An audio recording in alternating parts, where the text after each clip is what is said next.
kapistolero, natry naman natin ngayon itong Springfield Prodigy.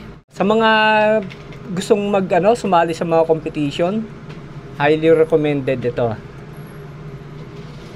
First time kong pumutok ditong Prodigy, pero na-impress talaga ako. Ang Springfield Armory DS Prodigy ay nasa 1911 platform. Ang pistol na ito ay chambered sa 9mm na merong double stock magazine.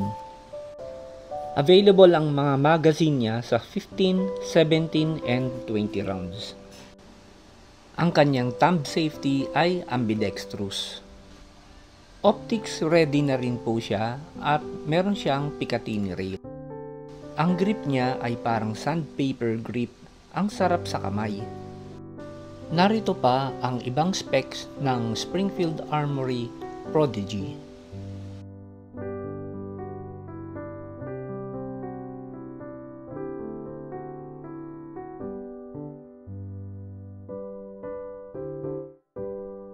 Sa mga naghahanap ng pistol na nasa 1911 configuration pero ang gusto nyo ay 9mm, baka gusto nyo i-consider ito.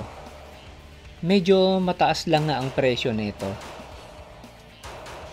Pang home defense and for competition pistol, approve sa akin ito. At ayan, maraming salamat mga pistolero. Muli sinamahan nyo ko sa pagre-review ng dalawang paborito po ninyong baril. Ang Taurus GX4 at ang Springfield Prodigy. At gaya po ng dati, be a responsible gun owner and to God be the glory.